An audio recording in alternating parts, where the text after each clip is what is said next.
찬양대회 귀한 찬양에 감사드립니다.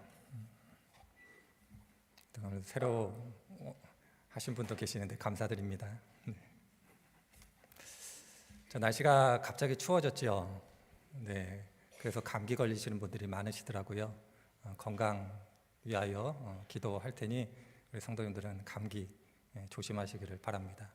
힘드시다고 그러시더라고요. 제가 이렇게 전화드려 보면 힘들어요 이렇게 말씀하시는데 건강 잘 챙기셨으면 고맙겠습니다.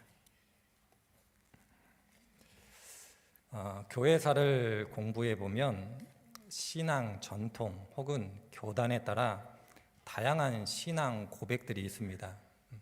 저희들은 보통 신앙 고백하면 하나만 있는 줄 아는데 신앙의 전통 혹은 교단에 따라 다양한 신앙의 고백들이 있습니다. 그럼에도 불구하고 모든 신앙의 전통 혹은 교단들이 중요하게 생각하는 그러한 신앙 고백들이 있습니다. 그것은 초대교회가 했던 신앙의 고백입니다. 초대교회에도 다양한 신앙 고백이 있었지만 그냥 좀 간단하게 말씀드리면 5가지 정도 말씀을 드릴 수 있습니다. 저희들이 예배 때 고백하는 사도신경이 있습니다.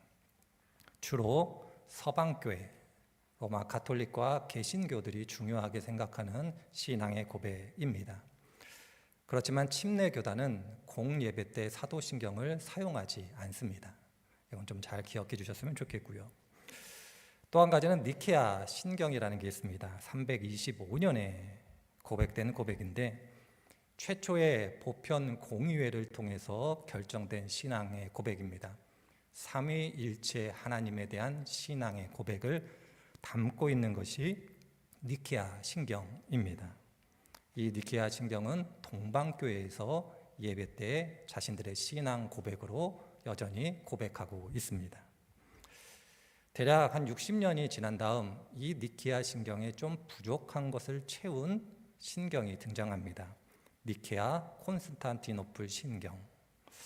요즘 젊은이들의 표현대로 얘기하자면 니케아 신경의 확장판 혹은 결정판 혹은 완전판 이렇게 설명하면 젊은 사람들은 이해가 빠를 겁니다.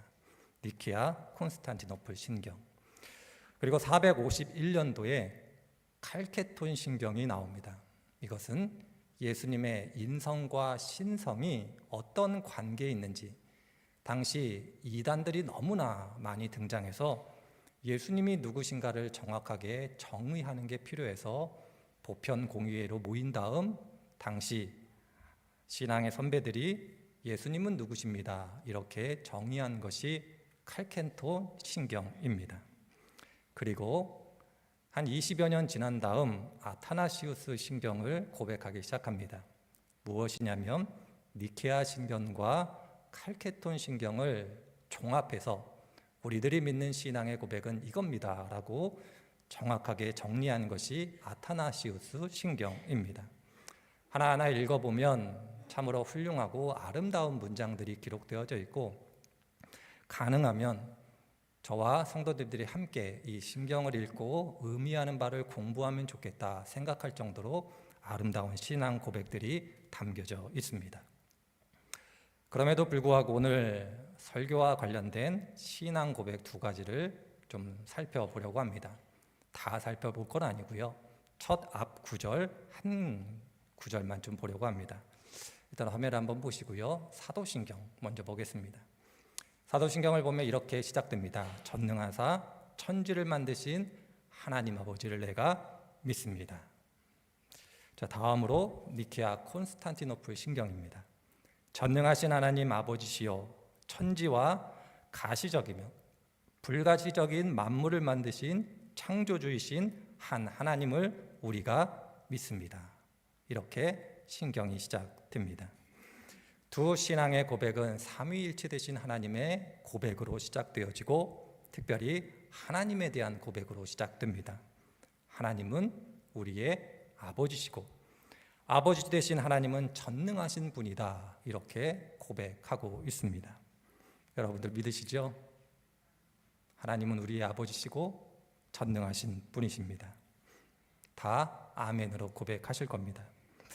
그럴 때 이 시간에는 하나님은 아버지시다 라는 것보다는 하나님은 전능하시다에 대해서 좀 말씀을 드리려고 합니다. 성도님들은 하나님의 전능하심을 어떻게 이해하고 계십니까? 하나님은 전능하십니다. 하나님이 전능하다고 할 때 그 의미를 어떻게 이해하고 계십니까? 제가 이렇게 질문을 던지면 성경을 좀 가까이 하시고 많이 읽으신 성도님들은 이렇게 대답하십니다. 예수님의 말씀이 기억납니다. 예수님께서 이렇게 말씀하셨네요. 하나님으로서는 다 하실 수 있습니다. 예수님께서 말씀하신 것처럼 하나님은 어떤 것이든지 모든 것을 다 하실 수 있는 분, 못하시는 것이 없으신 분, 이것이 바로 하나님의 전능함입니다. 그렇게 말씀을 합니다. 맞습니다. 그럼에도 불구하고 신학적으로 조금 더 엄밀하게 하나님의 전능함을 설명하면 이렇게 설명할 수 있습니다. 하나님의 전능함이라는 것은 하나님이 모든 것을 다 하실 수 있다라는 것을 의미하지만 그것은 하나님의 뜻, 자신의 뜻을 성취하는 데 있어서 못하는 것이 없다라는 것을 의미한다. 이것이 하나님의 전능함입니다. 하나님의 전능함을 이해할 때에는 하나님의 뜻이 무엇인가를 아는 것으로부터 시작돼야 됩니다. 그런 의미 속에서 역설적이지만 하나님은 전능하시기 때문에 못하시는 것이 있습니다. 앞뒤가 안 맞죠? 전능하신 하나님이 못하시는 것이 있다라니. 하나님의 뜻에 맞지 않는 것은 못하시고 안 하시는 분이 하나님이십니다. 하나님이 거짓말을 하실 수 있으실까요? 전능하신 하나님, 거짓말 어떻게 생각하십니까? 하나님의 뜻에 맞지 않는 겁니다. 하나님이 누군가를 속이실 수 있으실까요? 하나님의 뜻에 맞지 않기 때문에 하실 수 없으십니다. 하나님의 전능함이라는 것은 하나님의 뜻을 이루는 데 있어서 불가능이 없다라는 것이지 예외 없이 모든 것을 다 할 수 있다라는 것을 의미하는 것이 아닙니다. 그래서 때때로 우리들의 믿음의 길을 걸어가며 하나님이 무능하게 보일 때가 있는 이유가 여기에 있습니다. 하나님 어디 계십니까? 하나님 왜 응답하시지 않습니까? 하나님 왜 이런 일들이 벌어집니까? 이렇게 우리들이 고백함으로 때때로 하나님이 무능력하게 보이는 이유가 바로 여기 있습니다. 하나님은 자신의 뜻에 반하는 일은 하실 수 없기 때문에 그러합니다. 우리들이 하나님의 전능함을 경험하기를 원한다면 하나님의 뜻 안에 있을 때 하나님의 전능함을 경험하게 됩니다. 그래서 하나님의 뜻이 무엇인가를 아는 것이 중요합니다. 여러분들의 인생 가운데 하나님께서 함께 하셔서 하나님의 전능함과 강함을 보여주시기를 원하실 겁니다. 저도 그렇습니다. 그러할 때 하나님의 뜻이 무엇인가를 우리들이 알지 못한다면 아무리 하나님의 전능함을 경험하고 싶어도 경험할 수 없게 됩니다. 그럼 하나님의 뜻이 무엇일까요? 성도님들 고민해 보셨나요? 하나님의 뜻이 무엇입니까? 이렇게 또 성도님들에게 물어보면 성도님들이 많이 떠오르는 성경 말씀이 있습니다. 무엇이냐면 데살로니가전서 5장 16절 이하에 있는 말씀입니다. 이 말씀은 이렇게 기록되어 있습니다. 항상 기뻐하라, 쉬지 말고 기도하라, 범사에 감사하라. 이것이 그리스도 예수 안에서 너희를 향하신 하나님의 뜻이다. 이 말씀을 많이 떠올리십니다. 데살로니가 전서에 있는 말씀이 하나님의 뜻이 맞습니다. 그럼에도 불구하고 창세기부터 요한계시록까지 읽어보면 무엇이 하나님의 뜻이다라고 기록된 성경 말씀이 많이 있습니다. 어떤 말씀에는 이것이 하나님의 뜻이다. 또 다른 말씀에서는 또 다른 것이 하나님의 뜻이다. 또 다른 말씀에서는 그것이 아니라 이것이 하나님의 뜻이다. 이렇게 성경이 이야기하고 있습니다. 그럼 하나님의 뜻이 뭘까요? 많은 성경 구절에서 하나님의 뜻은 이거다라고 얘기하는데 그 중에서 하나님의 뜻이 무엇일까요? 성도님들은 어떻게 생각하고 계십니까? 성경을 진지하게 읽어가면 성경에 나와 있는 많은 하나님의 뜻이 무엇인가가 한 곳을 가리키고 있는 것을 발견하게 됩니다. 이렇게 설명드릴 수 있겠죠. 가장 본질적인 무엇인가가 있는데 그것이 구체적인 상황에서 적용될 때에는 좀 다르게 나타난다. 그렇게 말씀드릴 수 있습니다. 그럴 때 창세기부터 요한계시록까지 하나님의 뜻이 무엇입니다. 이렇게 성경이 이야기할 때 그 성경이 가르치는 그 내용이 무엇인가를 알기 위해서는 예수님께서 가르쳐 주신 기도를 저희들이 깊이 묵상해 보면 됩니다. 예수님께서 기도를 가르치시면서 이렇게 말씀하십니다. 뜻이 하늘에서 이루어진 것 같이 땅에서도 이루어지리다. 하나님의 뜻, 그 뜻은 이미 하늘에선 성취되었다. 다만 이 땅에서 성취되지 못했는데 하나님께서는 하늘에서 이미 성취된 그 뜻을 이 땅에서 성취하기를 원하신다. 이렇게 기도를 가르쳐주고 계십니다. 하늘에서 이미 이루어진 하나님의 뜻, 그것이 이 땅 위에 이루어지기를 바라시는 그 뜻은 구약과 신약 성경 한 구절씩을 살펴보면 정확하게 알 수 있습니다. 이사야 6장에 나오는 말씀과 요한계시록 4장에 나오는 말씀입니다. 요한계시록 4장의 말씀이 이사야 6장의 말씀을 인용하고 확대하고 있는 말씀이기 때문에 이사야 6장 1절부터 3절에 있는 말씀을 좀 보도록 하겠습니다. 이사야서는 이렇게 우리들에게 이야기합니다. 나는 높이 들린 보좌에 앉아 계시는 주님을 배웠는데 그의 옷자락이 성전에 가득 차 있었다. 그분 위로는 스랍들이 서 있었는데 스랍들은 저마다 날개를 6 가지고 있었다. 둘로는 얼굴을 가리고 둘로는 발을 가리고 나머지 둘로는 날고 있었다. 그리고 그들은 큰 소리로 노래를 부르며 화답하였다. 거룩하시다, 거룩하시다, 거룩하시다. 만군의 주님, 온 땅에 그의 영광이 가득하시다. 하늘에서 이미 이루어진 하나님의 뜻은 무엇이냐면 하나님은 창조주이시고 창조주이시기 때문에 온 피조물이 하나님을 창조주로 인정하고 찬양과 경배와 예배를 드리는 것, 그것이 하늘에서 이미 이루어진 하나님의 뜻이다. 이렇게 이야기하고 있습니다. 이 하늘에서 이루어진 뜻이 이 땅 위에 이루어지는 것, 그것이 예수님의 기도 속에 담겨져 있는 것이고 이 하늘에서 이루어진 하나님의 뜻을 성취하는 데 있어서 하나님은 불가능이 없으시다는 겁니다. 자신이 전능하고 자신이 누구인가를 드러내심으로 내가 창조주임을 드러내시는 분, 그 하나님의 뜻을 이루어 가시는 분이 하나님이시고 전능하신 분이다. 이렇게 성경이 가르쳐주고 있습니다. 사도 바울은 일평생 하나님의 뜻을 이 땅 위에 이루기를 소망했던 사람이고 애쓰고 수고했던 사람입니다. 그래서 바울의 사역 가운데 하나님의 전능함이 나타났고 바울로 인하여 많은 사람들이 하나님께 찬양과 경배를 올려드리게 됐습니다. 저는 이 자리에 계신 성도님들이 바울과 같이 하나님의 뜻을 이 땅 위에 이루시는 그렇게 수고하고 애쓰시는 분들이 되기를 바랍니다. 이러할 때 하나님의 전능함을 경험할 수 있으실 겁니다. 이런 분들이 되셨으면 좋겠습니다. 하나님의 전능함을 경험한다라는 것, 그런 의미 속에서 참으로 기쁘고 영광스러운 것입니다.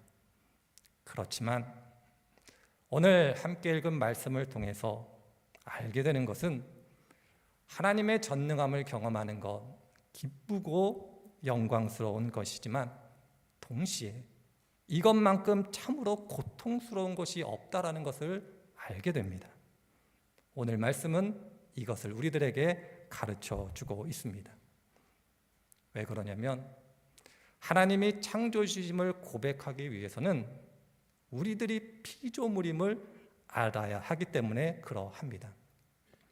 한낱 피조물로서 한계와 연약함을 가지고 있고 하나님을 의지하지 않으면 안 된다라는 것을 아는 것, 이때에 하나님을 창조주로 우리들이 고백할 수 있기 때문에 그러합니다.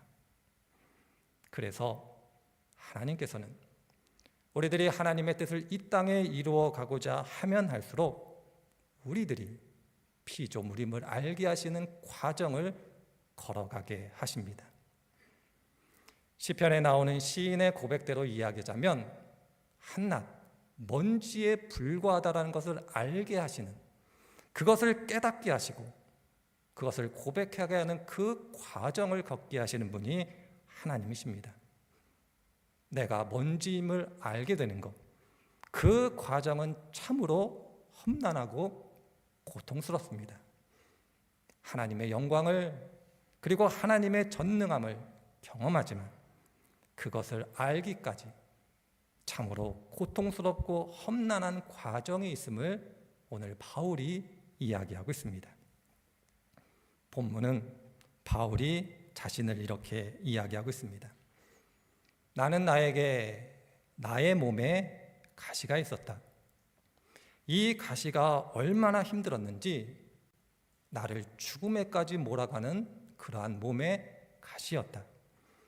너무나 고통스러운 가시였기 때문에 하나님께 내가 매달려 3번이나 기도했다. 이 가시를 없애달라고. 그런데 하나님은 나에게 응답해 주시기를 내 가시가 내 몸에 있는 것이 낫다. 그 가시를 가지고 살아가라. 그렇게 말씀하셨다. 그러므로 내가 어쩔 수 없이 내가 피조물이고 내가 먼지에 불과한다라는 것을 그 가시를 통해서 매 순간순간마다 경험하게 되었다. 그렇게 고백하고 있습니다. 하나님께 간절히 기도했지만 그 기도의 응답은 가시가 사라진 것이 아니라 가시를 가지고 살아가라. 그것이 응답이었다. 그렇게 바울이 이야기하고 있습니다.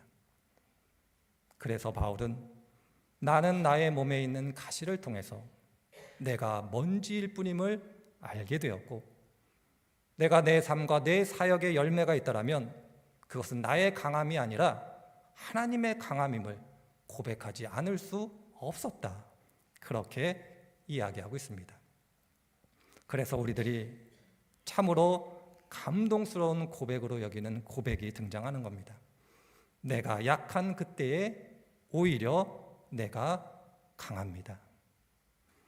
이 바울의 고백을 들으며 참으로 감동스럽고 참으로 놀라운 고백입니다. 이 자리에 계신 성도님들이 바울과 같은 고백을 하시는 귀한 성도님들이 되시기를 바랍니다. 그렇지만 바울의 이 고백 속에 담겨져 있는 바울의 슬픈 마음을 또한 아는 것이 필요합니다. 그것은 다른 것이 아닙니다. 내가 하나님의 영광, 하나님의 강함을 경험하지만 내 몸에는 여전히 가시가 있다라는 겁니다. 내 몸에 있는 그 가시가 나를 계속 괴롭히고 그 괴롭힘 속에서 내가 할 수 있는 것이 아무것도 없다라는 것을 뼈저리게 매 순간순간마다 경험하고 있다. 그래서 내가 유일하게 할 수 있는 것은 그 가시를 버티고 견디는 것밖에 없다. 그렇게 바울이 이야기하고 있습니다. 내가 약할 그때 오히려 내가 강하다라는 이 고백, 우리들은 참으로 아름다운 고백, 그리고 영광스러운 고백으로 그렇게 이해할 수 있지만 이 고백을 하는 바울의 입장에서는 나는 힘듭니다. 나는 고통스럽습니다.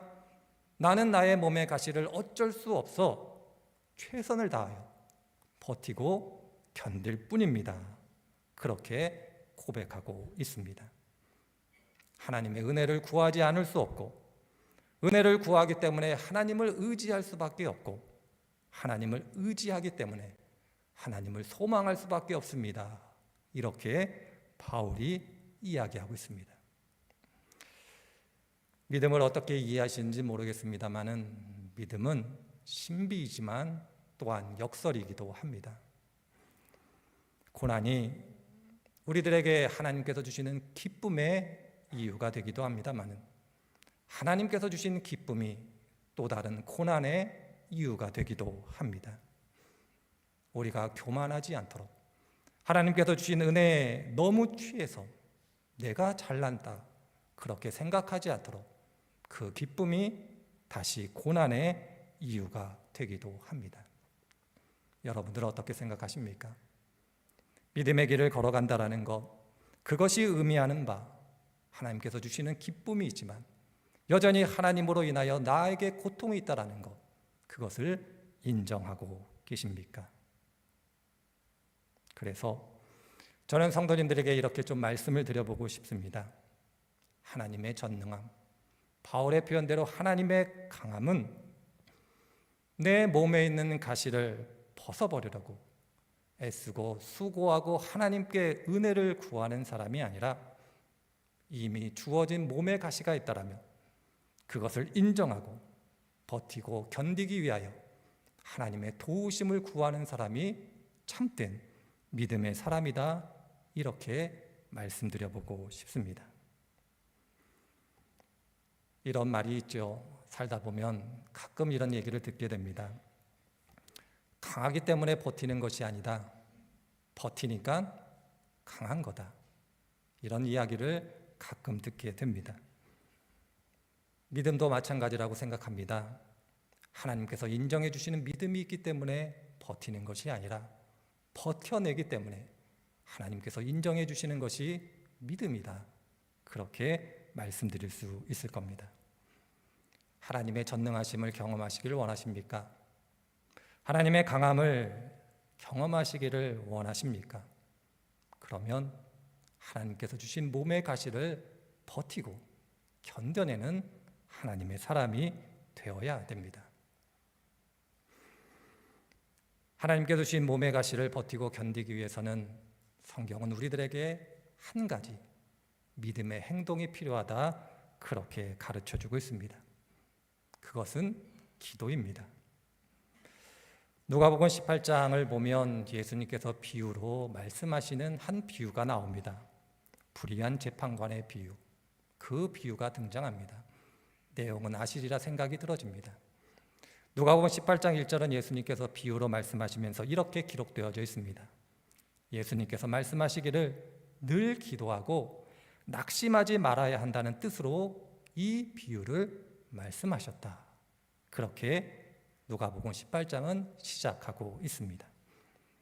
누가복음 18장에서 예수님께서 비유로 가르치신 기도는 열정적인 기도, 하늘의 능력을 가져오는 기도가 아닙니다. 어떤 기도냐면 내가 처한 상황은 변하지 않지만 낙심하지 않고 버티고 견디기 위하여 하나님의 도우심을 구하는 기도, 그 기도를 누가복음 18장에서 예수님께서 가르쳐주고 계십니다. 그래서 저는 이렇게 성도님들에게 말씀드려보고 싶습니다. 몸에 가시가 있으십니까? 인생의 삶의 자리 가운데 가시가 있으십니까? 기도하시기를 바랍니다. 그 가시로 인하여 힘드십니까? 기도하시기 바랍니다. 또 힘드십니까? 기도하시기를 바랍니다. 또 힘드십니까? 기도하시기를 바랍니다. 언제까지요? 하나님께서 어느 때인지는 모르지만 그의 강함과 전능함을 보여주시는 그때까지 버티고 견디기 위하여 기도하는 것, 그것이 우리들에게 필요합니다. 그럼에도 불구하고 성경은 끝없이 강조합니다. 우리들의 몸의 가시는 사라지지 않을 거다라고. 바울의 고백, 내가 약한 그때에 강합니다라는 고백을 하나님께서 내 문제를 해결해 주셨습니다, 이렇게 이해하지 않으셨으면 좋겠습니다. 우리의 믿음, 우리의 신앙이 왜곡되는 이유가 바로 여기에 있습니다. 하나님이 내 문제를 해결해 주셨습니다, 이렇게 믿음을 정의하고 신앙의 길을 걸어가면 여전히 나의 몸에 있는 가시도 인하여 시험에 들 수밖에 없습니다. 하나님은 때때로 해결해 주시고 그의 강함과 그의 전능하심을 보여주실 겁니다. 그러나 우리의 몸에 가시는 남아 있습니다. 이 약할 때 강함이라는 고백, 이 고백은 바울에 의하면 나는 버티고 견디기 위하여 매 순간순간마다 하나님의 은혜를 구하고 있습니다. 이 고백으로 받아들여야 하실 겁니다. 말씀이 좀 길어집니다마는 간증 혹은 어떤 예를 하나 좀 말씀을 드려야 될 것 같습니다. 무엇이냐면 약할 때 강함을 경험한 한 교회가 있습니다. 이 교회를 좀 말씀드려 보려고 합니다. 역사와 전통을 가지고 있었던 한 교회가 있었습니다. 참으로 좋은 교회였고 지금도 좋은 교회라고 합니다. 성도님들의 믿음의 길, 신앙의 길을 걸어가며 하나님의 영광을 드러낸 교회였고 하나님의 사람들이 세워진 교회였고 하나님께서 기뻐하시는 교회였습니다. 그런데 그 교회에 하나님께서 가시를 주십니다. 이 가시로 인하여 그 교회가 온 성도님들이 바울처럼 하나님께 기도했다고 합니다. 우리들에게 주어진 이 가시를 없애달라고, 우리들이 감당하기 어려우니 이 가시가 속히 사라지기를 기도하고 은혜를 구했다고 합니다. 그런데 하나님의 뜻과 계획은 알 수 없었지만 하나님은 그 가시를 없애주지 않으셨다고 합니다. 그래서 결과적으로 그 교회는 예배의 장소를 옮겨야 했다고 합니다. 그리고 예배의 장소를 옮기기로 했지만 여전히 몸에 가시가 있어 참으로 힘들었다고 합니다. 예배의 장소를 옮길 때 예배는 어떻게 드리고 모임은 어떻게 하고 속회, 소그룹은 어떻게 하고 식사는 어떻게 하고 교회 학교는 어떻게 하고 찬양대는 어떻게 하고 성도님들의 허탈한 마음은 어떻게 하고 이루 말할 수 없는 많은 어려움이 있었다고 합니다. 고민하고 대안을 찾고 방법을 찾고 그런 과정이 쉽지만은 않았다고 합니다. 그럼에도 불구하고 정성스럽게 한 걸음 한 걸음 내디뎠다고 합니다. 성도님들이 이렇게 열심을 내고 있었지만 그 교회 성도님들은 아니지만 그 교회 목사님이 밖에 나가면 자주 들었던 이야기가 있었다고 합니다. 무엇이냐면 이런 얘기를 자주 들었다고 합니다. 이제 예배당을 옮기게 되면 성도님들이 많이 줄어들 텐데 어떻게 하려고 합니까? 그 말이 걱정하는 말이 아니라 잘 됐구나 이런 표정으로 읽혔다고 합니다. 그리고 어떤 사람은 이렇게 물었다고 합니다. 준비는 잘 되고 있냐고, 어렵지는 않냐고. 그때 그 목사님이 어떤 의미로 얘기하는 줄 알아 준비 잘하고 있습니다. 성도님들이 열심을 내고 계십니다. 성도님들이 잘 도와주고 계십니다. 그러면 실망한 눈빛으로 그 이야기를 멈췄던 적이 한두 번이 아니라고 합니다. 사람이 그런 것 같습니다. 남이 잘 되는 것보다는 잘못되는 것을 더 기뻐하고 잘못되는 것으로 인하여 좋아하는 것, 남의 불행이 나의 행복이 되는 그러한 일들을 참으로 많이 경험했다고 합니다. 그래서 그 목사님은 어쩔 수 없어서 이 상황을 버티고 견디기 위하여 성도님들께 함께 기도하자 그렇게 부탁했다고 합니다.